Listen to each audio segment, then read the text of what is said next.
ಆತ್ಮೀಯ 4 ಸಾರಿಗೆ ನಿಗಮದ ನೌಕರ ಬಂಧುಗಳೇ ನಮಸ್ಕಾರ.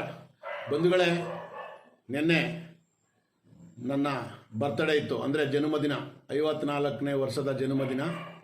ಅದಕ್ಕೆ ಯಾರು ಶುಭಾಶಯ ತಿಳಿಸಿದ್ದಾರೆ, ಯಾರು ತಿಳಿಸಿಲ್ಲ, ಅವರೆಲ್ಲರಿಗೂ ಕೂಡ ಭಗವಂತ ತಾಯಿ ಚಾಮುಂಡೇಶ್ವರಿ ತಮಗೂ ಕೂಡ ಒಳ್ಳೇದು ಮಾಡಲಿ ಅಂತೇಳಿ ನಾನು ಹಾರೈಸ್ತೇನೆ, ಪ್ರಾರ್ಥಿಸ್ತೇನೆ. ಜೊತೆಗೆ ನಿನ್ನೆ ಆದೇಶ ಆಗಿರುವಂಥದ್ದು ತಾವೆಲ್ಲ ನೋಡ್ತಾ ಇದ್ದೀರಿ. ಸರ್ಕಾರದ ಆದೇಶ 12% ಏಕಪಕ್ಷೀಯ ನಿರ್ಧಾರ. ಇಲ್ಲಿ 30 ವರ್ಷದಿಂದ ಇದೇ ರೀತಿ 1996ರಿಂದ ಇಲ್ಲಿ ತನಕ, ಅಂದರೆ 30 ವರ್ಷಗಳ ಕಾಲ ಏಕಪಕ್ಷೀಯವಾಗಿ ಸರ್ಕಾರ ಮಾಡ್ತಾ ಇರುವಂಥದ್ದು. ಅದಕ್ಕೆ ಮುಖ್ಯ ಕಾರಣ ಈ ಸಂಘಟನೆಗಳ ವೀಕ್ನೆಸ್. ಇವತ್ತು ಸಂಘಟನೆಗಳ ಚುನಾವಣೆ ಆಗಿ ಯಾವುದೋ ಒಂದು ಸಂಘಟನೆ ಇದ್ದಿದ್ರೆ ನಮಗೆ ಈ ರೀತಿ ಪರಿಸ್ಥಿತಿ ಬರ್ತಿರಲಿಲ್ಲ. ಯಾಕೆಂದರೆ ಸರ್ಕಾರಿ ನೌಕರರ ಸಂಘದ ಏನು ಸಂಘದ್ದು ವಿಚಾರ ಇದೆ, ಷಡಾಕ್ಷರಿ ಅವರೇನಿದ್ದಾರೆ, ಆ ಸಂಘ ಏನಿದೆ ಭಾಳ ಉತ್ತುಂಗವಾಗಿ ನಡೀತಾ ಇರುವಂಥದ್ದು. ಯಾಕೆಂದರೆ ಅಲ್ಲಿ ಚುನಾಯಿತ ಪ್ರತಿನಿಧಿಗಳು ಇರೋದ್ರಿಂದ ಸರ್ಕಾರ ಅವ್ರ ಜೊತೆ ಮಾತುಕತೆ ಮಾಡಿ ಬಗೆಹರಿಸುವಂಥ ಪ್ರಯತ್ನ ನಡೀತದೆ. ಇಲ್ಲೂ ಕೂಡ ಆ ರೀತಿ ಚುನಾವಣೆ ಆಗಿ ನಮ್ಮ ಸಂಘ ಒಂದೇ ಸಂಘ ಇದ್ದಿದ್ದರೆ ನಮಗೂ ಕೂಡ ಅವ್ರನ್ನ ಕೇಳೋಕ್ಕೆ ನಮ್ಗೆ ಹಕ್ಕಿರ್ತಿತ್ತು. ಇವತ್ತು 16 ಸಂಘಟನೆಗಳು ಇಟ್ಕೊಂಡು ಒಂದೊಂದು ಸಂಘಟನೆಗಳನ್ನ ಆಡಳಿತ ಮಂಡಳಿ ಮತ್ತು ಸರ್ಕಾರ ಒಂದೊಂದು ಕಡೆ ಮಾಡಿ ಅವ್ರನ್ನ ಎತ್ತಿಕ್ಕಿ ಅವ್ರವ್ರಿಗೆ ಹೊಡೆದಾಡುವಂಥ ಕೆಲಸಗಳನ್ನು ಕೂಡ ಮಾಡ್ತಾ ಇದ್ದಾರೆ. ಯಾಕೆಂದರೆ ಅವರು ಆಡಳಿತ ಮಾಡೋಕ್ಕೆ ಬಂದಿರುವಂಥವ್ರು. ಆದರೆ ಈ ಸಂಘಟನೆಗಳು ನೌಕರಿಗೆ ನ್ಯಾಯ ಕೊಡಿಸ್ಬೇಕಾಗಿರುವಂಥ ಸಂಘಟನೆಗಳು, ನೌಕರಿಗಾಗಿ ಸಂಘಟನೆ ಕಟ್ಟಿ ಇವತ್ತು ದಾರಿ ತಪ್ಪಿಸುವಂಥ ಕೆಲಸಗಳು ಇವರು ಕೂಡ ಮಾಡ್ತಾ ಇರುವಂಥದ್ದು ತಾವೆಲ್ಲ ನೋಡ್ತಾ ಇದ್ರಿ. ಒಂದು ಬಣ ಒಂದು ಕಡೆ, ಒಂದು ಬಣ ಇನ್ನೊಂದು ಕಡೆ, ಈ ರೀತಿ ನೌಕರಿಗೆ ನ್ಯಾಯ ಸಿಗ್ತಲಿರುವಂಥ ಪರಿಸ್ಥಿತಿ ಬಂದಿದೆ. ಇವತ್ತು 12% ಏಕಪಕ್ಷವಾಗಿ ಮಾಡಿದ್ದಾರೆ ಅಂದರೆ ಬೆಲೆ ಗಗನಕ್ಕೆ ಹೋಗಿದೆ, ಕೆಳಗಿಳಿದಿದೆಯಾ? ಇವತ್ತು ಒಕ್ಕೂಟದವ್ರು ಹೇಳ್ತಾ ಇದ್ರು, ಹಿಂದೆ ಸಮಾನ ವೇತನ ಕೊಟ್ಬಿಡ್ತಾರೆ, ಪ್ರಣಾಳಿಕೆಯಲ್ಲಿ ಏನಿದೆ ಅದು ಜಾರಿ ಮಾಡಲಿಕ್ಕೆ ಇನ್ನೇನೋ ಸೈನೊಂದೇ ಬಾಕಿ ಮುಖ್ಯಮಂತ್ರಿದು, ಅದಾದ ತಕ್ಷಣ ಆಗೋಗುತ್ತೆ ಅಂತೇಳಿ. ಆಮೇಲೆ ಮತ್ತೆ ಸಾರಿಗೆ ಸಚಿವರು ಹಲವಾರು ಜಾಗಗಳಲ್ಲಿ ನಾವು ಪ್ರಣಾಳಿಕೆಯಲ್ಲಿ ಹೇಳಿದ್ದೀವಿ ಸಮಾನ ವೇತನ ಜಾರಿ ಮಾಡ್ತೀವಿ ಅಂತ ಹೇಳಿ ಒಂದು ಕಡೆ ಜಂಟಿಯವರು ವೇತನ ಪರಿಷ್ಕರಣೆ ಕೇಳ್ತಾರೆ ಅಂತ ದಿಕ್ ತಪ್ಪಿಸ್ತಾರೆ. ಸನ್ಮಾನ್ಯ ಸಾರಿಗೆ ಸಚಿವರೇ, ನಿಮ್ಗೇನಾದ್ರೂ ನೌಕರ ಬಗ್ಗೆ ಕಾಳಜಿ ಇದೆಯಾ? ನಮ್ಮ ಕುಟುಂಬ ಇದ್ದಂಗೆ ಅಂತ ಹೇಳ್ತಿರಲ್ಲ, ನಿಮ್ಗೇನಾದ್ರೂ ನಾಚಿಕೆ ಮಾನ ಮರ್ಯಾದೆ ಇದೆಯಾ ಸ್ವಾಮಿ? ಜಾರಿ ಮಾಡಿ ಸಮಾನ ವೇತನನ. ಸರ್ಕಾರಿ ನೌಕರಿಗೂ ನಮಗೂ ಎಷ್ಟು ಡಿಫ್ರೆನ್ಸ್ ಇದೆ ಅದನ್ನ ವೇತನನ ಈಕ್ವಲೆಂಟ್ ಮಾಡಿ. ನೀವೇ ನಮ್ಮ ಪ್ರಣಾಳಿಕೆಯಲ್ಲಿ ಇದೆ ಅಂತ ಹೇಳ್ತಿರಲ್ಲ. ನಾವು ಯಾವ್ದಾರ ಬೇರೆ ಸಂಘಟನೆಗಳು ಜಂಟಿಯವರಾಗಲಿ ಮತ್ತು ಇನ್ಯಾರಾಗಲಿ ಸಮಾನ ವೇತನ ಕೊಡಬೇಡಿ ಅಂತೇಳಿ ಬರ್ಕೊಡ್ತಾ ಇದ್ದಾರಾ? ಇಲ್ಲ ಜಾರಿ ಮಾಡಿದ್ರೆ ನೀವು ಅವ್ರು ಬಿಟ್ಬಿಡ್ತಾರೆ. ಈಗ ನೀವೇನು 12% ಏಕಪಕ್ಷ ಮಾಡಿದ್ರಲ್ಲ, ಅದೇ ರೀತಿ ನೀವು ಸಮಾನ ವೇತನ ಜಾರಿ ಮಾಡಿ. ನೀವು 100% ಸಂಬಳ ವೇತನ ಜಾಸ್ತಿ ಮಾಡ್ಕೊಂಡ್ರಿ, ನಿಮಗೆ ಬೆಲೆ ಏರಿಕೆ ಆಗ್ತಿದೆ, ನೀವು ಜೀವನ ಮಾಡೋಕ್ಕಾಗಲ್ಲ. ನಮ್ಮ ಸಾರಿಗೆ ನೌಕರಿಗೆ 12% ಏಕಪಕ್ಷವಾಗಿ ಮಾಡ್ತಿರಲ್ಲ. ಕಳೆದ ಬಾರಿ 2020ರಲ್ಲಿ 15% ಆಗಿದೆ. ಅಂದರೆ ಬೆಲೆ ಇಳಿತಾ ಇದೆಯಾ?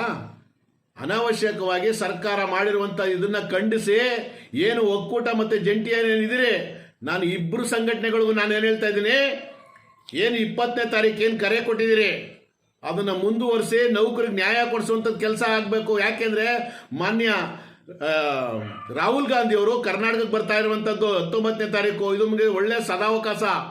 ಈ ಸದಾವಕಾಶನ ಉಪಯೋಗಿಸ್ಕೋಬೇಕು ಈ ಸಂಘಟನೆಗಳು. ಈಗ ಕಿತ್ತಾಡೋದನ್ನು ಬಿಟ್ಟು ಒಗ್ಗೂಡಿ ನೌಕರಿಗೆ ನ್ಯಾಯ ಕೊಡಿಸಿ. ಮೊದಲು ಏನು ಇವತ್ತು ನೀವು ಹೋರಾಟ ಕರೆ ಕೊಟ್ಟಿದ್ರಿ ಅದನ್ನೇ 12% ಯಾವುದೇ ಕಾರಣಕ್ಕೂ ಒಪ್ಪೋದಿಲ್ಲ. ಮತ್ತೆ 1/4/25 ಜಾರಿ ಮಾಡಿದ್ರಿ, ಇದು ಸರಿಯಲ್ಲ. ಇನ್ನೂ ನಮಗೆ 38 ತಿಂಗಳು ಅರಿಯರ್ಸಲ್ಲಿ 26 ತಿಂಗಳು ಘೋಷಣೆ ಮಾಡಿದ್ರಿ, ಅದರದ್ದು 12 ತಿಂಗಳು ಕೊಡಿ. ಮತ್ತೆ 1/1/24ರಿಂದ ನೀವು ವೇತನ ಜಾರಿ ಮಾಡಬೇಕು ಅಂತೇಳಿ ನೀವೇನು ಹೋರಾಟ ಕರೆ ಕೊಟ್ಟಿದ್ದೀರಿ ಅದನ್ನ ಯಾವುದೇ ಕಾರಣಕ್ಕೂ ಕೈ ಬಿಡುವಂತ ಕೆಲಸ ಮಾಡಬೇಡಿ. ಹಂಗೇನಾದ್ರೂ ನೀವು ಸರ್ಕಾರದ ವಿರುದ್ಧ ಹೋಗ್ದಲೆ ನೌಕರಿಗೆ ನ್ಯಾಯ ಕೊಡಿಸ್ದಲೆ ನೀವೇನಾದ್ರೂ ವಿಫಲರಾದ್ರೆ, ನೀವು ವಾಪಸ್ ತಗೊಳ್ಳೋದೇ ಆದ್ರೆ ನಿಮ್ಮ ಜಂಟಿಯವರಾಗ್ಲಿ ನಿಮ್ಮ ಒಕ್ಕೂಟದವರಾಗ್ಲಿ ನೌಕರರು ನಿಮಗೆ ತಕ್ಕ ಪಟ ಕಲಿಸ್ತಾರೆ. ಯಾಕೆಂದ್ರೆ ನಮಗೆ ಸಂಘಟನೆಗಳೇ ಬೇಡ ಅನ್ನುವಂಥ ಪರಿಸ್ಥಿತಿಗೆ ನೌಕರರು ನಿಂತಿದ್ದಾರೆ. ಅದನ್ನ ನೀವು ಅರ್ಥ ಮಾಡ್ಕೋಬೇಕು. ನೌಕರಿಗಾಗಿ ಸಂಘಟನೆ ಕಟ್ಟಿ ನಾಟಕಗಳು ಮಾಡ್ತಾ ಇದ್ದೀರಾ. ನಿಮ್ಮ ಜೋಬು ಹೊಟ್ಟೆ ತುಂಬಿಸ್ಕೊಳ್ಳೋದಾದ್ರೆ ಸಂಘಟನೆ ಕಟ್ಟಿ ಯಾಕ್ರಿ ನೌಕರ ಬಾಯಿಗೆ ಮಣ್ಣಾಕೋಕ್ ಬಂದಿದ್ರಿ? ನೌಕರಿಗೆ ನ್ಯಾಯ ಕೊಡಿಸುವಂತ ಕೆಲಸ ಆದ್ರೆ ನೀವೇನೀಗ ಅಲ್ಲಿಂದ ಇಲ್ಲಿ ತನಕ ಕರೆಗಳು ಕೊಟ್ಟು ವಾಪಸ್ ತಗೊಂಡಿದ್ರಿ. ಈಗ ಒಳ್ಳೆ ಸಮಯ. ಜೊತೆಗೆ ಇವತ್ತೇನು ಈಗ ನಿನ್ನೆ ಏನು ಆದೇಶ ಆಗಿದೆ, ಆದೇಶದಲ್ಲಿ ರಾಜ್ಯಪಾಲರ ಅನುಮತಿ ಮೇರೆಗೆ ಅಂತೇಳಿ ಆದೇಶ ಮಾಡಿದ್ದಾರೆ.